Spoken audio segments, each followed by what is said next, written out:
Hello बच्चों, let's take a given question. The question says, why is the distance between star expressed in light years? What do you understand by the statement that the star is 8 light years away from the earth? So इस question का जो key concept we need to understand is the concept of light year. So basically हमें light year के बारे में पता होना चाहिए light year exactly है क्या. So basically light year क्या है? It is the unit of length. It is the unit of length used to express the astronomical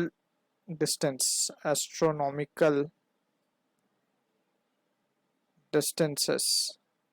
ठीक है. अब ये एक्चुअली होता क्या है? एस्ट्रोनॉमिकल डिस्टेंसेस मतलब जो हमारे से काफी दूर ऑब्जेक्ट्स हैं, like for example moon, stars, planets. So उनका जो डिस्टेंस है वो हम नॉर्मल मीटर्स या किलोमीटर्स में मेजर नहीं कर सकते because it is million and trillions kilometres away from us. ठीक है ना. तो हमने उसके लिए एक नया यूनिट कंसिडर किया जिसे हम बोलते हैं लाइट ईयर. इससे भी एक ऊपर यूनिट आता है जिसे हम पार्सेक बोलते हैं, that we will be studying in the higher class. तो यहाँ पे अभी हम बात करेंगे लाइट ईयर्स की. सो एक लाइट ईयर को हमने बोला 1 light year corresponds to 9.5 into 10⁻15 metres, या फिर इसको ही हम लिख सकते हैं 9.5 into 10⁻12 किलोमीटर्स. हम देख सकते हैं कि कितना बड़ा वैल्यू है ये. 10⁻12 का ऑर्डर का वैल्यू है ये, ट्रिलियंस में चला गया बेसिकली है. तो यहाँ पे हम देख सकते हैं कि इतना दूर ऑब्जेक्ट को हम मेजर अगर करेंगे सो हमारे पास एक बड़ी यूनिट होनी चाहिए उसे मेजर करने के लिए, राइट. हम ऐसा नहीं बोल सकते 2 metre, 5 metre, 15 kilometre, 100 kilometre.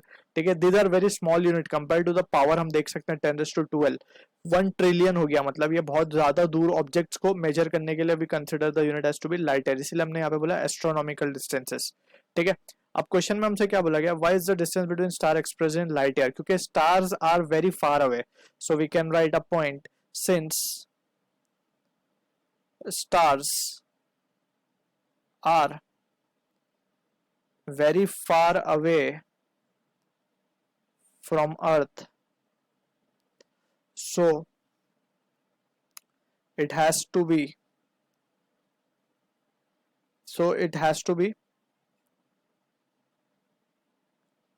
considered with bigger unit.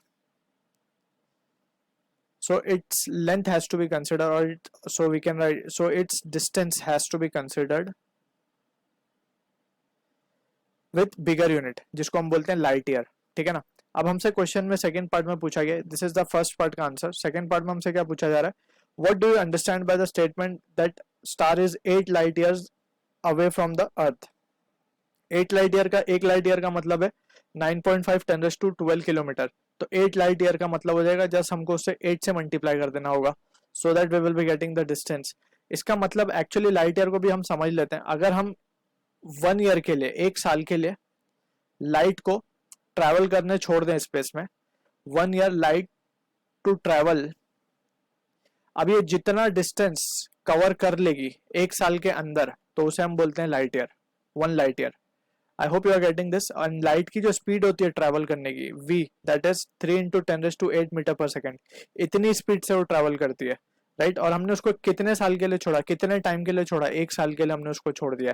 तो हम यहाँ से डिस्टेंस निकाल सकते हैं. अगर हम ध्यान से देखें तो डिस्टेंस क्या हो जाएगा हमारा, स्पीड इंटू टाइम, राइट. तो स्पीड है हमारे पास 3 into 10⁻8 इंटू टाइम है 1 ईयर. 1 ईयर का मतलब 365 डेज इंटू हर दिन 24 घंटे. ठीक है ना. और हर 24 घंटे में और हर एक घंटे में वी हैव 3600 सेकेंड्स. सो इसको जब हम मल्टीप्लाई करेंगे तो जो रिजल्ट हमें मिलेगा वो मिलेगा 9.5. इसको हम थोड़ा सा अप्रोक्सीमेट करके लिख देंगे 9.5 10⁻12 kilometre. So this is the value we are getting. ये इस तरीके से हमने कैलकुलेट किया है. तो what do understand by the 8 light years का मतलब ये है कि अगर हम लाइट को 8 साल के लिए ट्रैवल करने छोड़ दें, so that is what the meaning will be. ठीक है ना. सो यहाँ से हम देख सकते हैं, यहाँ पे हम लिख देंगे देयरफॉर 8 लाइट ईयर, जिसको हम LY से डिनोट करते हैं, will be equivalent to 8 into 9.5 into 10⁻12 किलोमीटर, and that will be equals that will be equivalent to 76 into 10⁻12 kilometre, यानी कि ये इतना किलोमीटर दूर है वो स्टार हमसे. So that is what the meaning is. और हमने किस तरीके से हमने कैलकुलेट किया. आई होप ये लाइट ईयर का कंसेप्ट समझ में होगा. एक साल के लिए अगर हम लाइट को ट्रैवल करने के लिए छोड़ दें तो वो जितना डिस्टेंस कवर करेगी उसे हम कहते हैं 1 लाइट ईयर. तो हमने यहाँ पे वैल्यू भी निकाल के दिखाई कि किस तरीके से वी कैलकुलेटेड. सो ये वैल्यू आती है, this value comes out to be 9.46 around, but हमने इसको जस्ट राउंड फिगर 9.5 लिया for the sake of calculation. ठीक है. So this is the value we need to be keeping in mind. So I hope you understood the solution. All the best.